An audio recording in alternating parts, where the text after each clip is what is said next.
Et un peu discrètement, pour ne pas nuire aux malades, les anciens détenus d'opinion en Syrie qui sortent de prison avec pas mal de maladies, avec beaucoup de problèmes sociaux, psychologiques.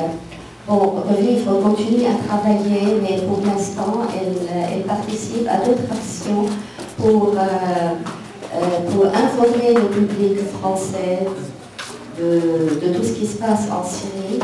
Mais en fait, je crois qu'à l'avenir, elle aura beaucoup de travail à faire, parce que les nombres de détenus en Syrie sont augmentés d'une manière incroyable et on ne sait pas qu'est-ce qu'il y a après. Problèmes de santé, problèmes sociaux et problèmes des familles, de toutes les victimes. Alors, je ne sais pas. Après, on m'a proposé de vous lire un poème. Et je crois que la plupart d'entre nous, je ne vais pas répéter ce que j'avais dit dans une autre rencontre,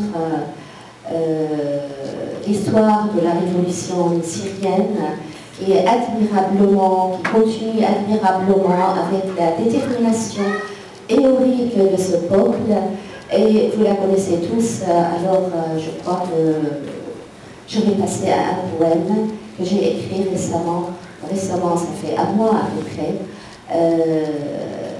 Elle est intitulée le sans titre 1, parce que en fait, dans ces conditions, on ne peut pas donner un titre qui pourrait englober tout ce qui se passe en Syrie.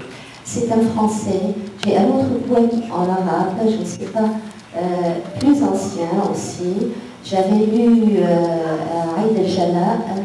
Je ne sais pas quel poème vous préférez. On lit le français, le poème le plus récent. Qu'est-ce que vous en pensez? Ah, d'accord, ok, allez. Bon.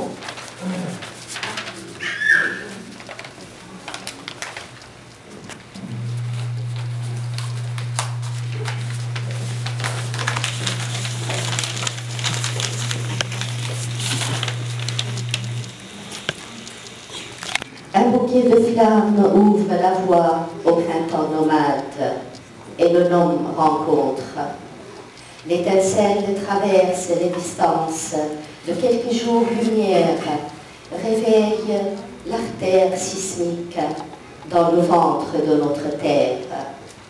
L'imperceptible surgit, l'inattendu se met à jour. Chantons d'une seule voix l'hymne de la liberté. L'espace devient vertical, le temps s'élance, une marée haute de bustes dénudés s'élève en spirale vers les nuées de nos ancêtres, en attente depuis des décennies.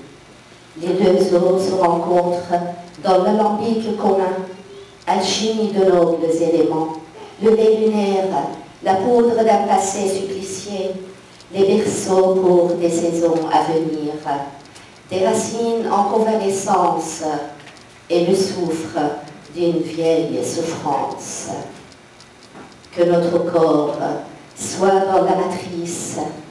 L'écho de la parturition nous arrive chaque jour à l'aube, irisé de sang, et nous apprend comment distiller la matière et extraire l'élixir de l'espoir.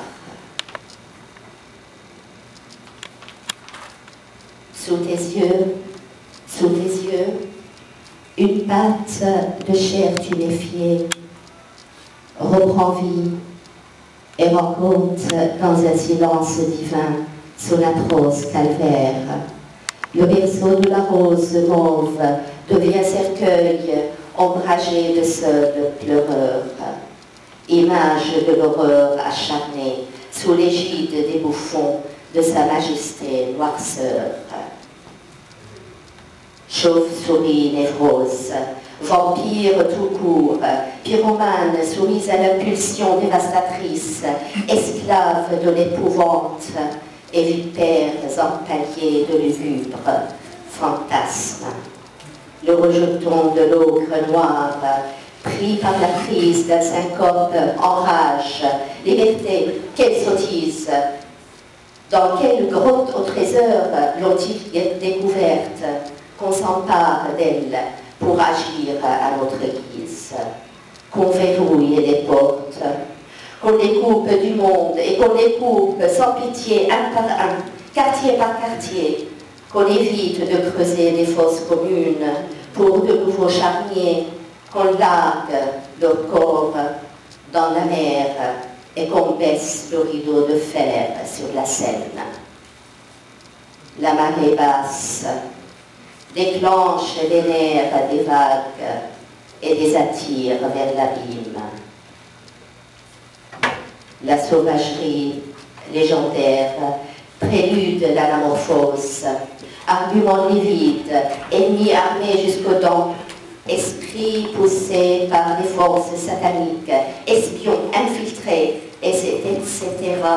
convertible.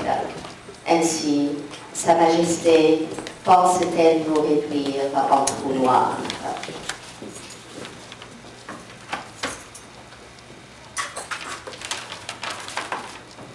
Ne pleure pas, bel ange du langage, si tu n'arrives jamais d'écrire l'abjecte des mesures.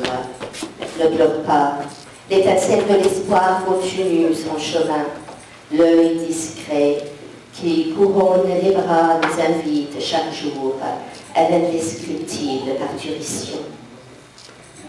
Les processions rituelles continuent dans les rues de nos villes, où l'unisson est un flagrant délit. Les noces mortuaires inaugurent la trajectoire de la lumière. Quelque part, dans le miroir cosmique, une image est grièvement blessée. Le monde ne regarde plus l'univers avec des jumelles. Le monde monoculaire s'accommode à son kaléidoscope dans un jeu d'ombre et de couleurs impudiques. Roulette russe, poupée chinoise et la danse des masques dans ce théâtre hybride. Ô forêt en convulsion, qui ne cesse de réclamer l'inoubliable racine, ton destin est entre tes mains. N'attends rien du monde, le monde ne se voit que dans un miroir convexe. Ne compte que sur tes bras verts et sur les bourgeons de tes ailes. Le monde n'écoute pas le cri de ton sang, ni qui coule, ni celui qui va couler. Mare, mer, océan, peu importe, devient le mot d'ordre d'une sentence qui dissimule les compassions vicieuses. Le monde domestique les petits dieux d'ici-bas pour s'en servir et ordonne aux démiurges de l'enfer de faire l'affaire. Ô théâtre immonde, un peu de respect au pied de chemin de croix de l'enfant icône Hamza, de ses frères et sœurs, messagers de la liberté. Ô créature hypnotisée, un peu de reconnaissance envers cette offrande de chair et de sang, immolée sur l'autel de ta vraie liberté.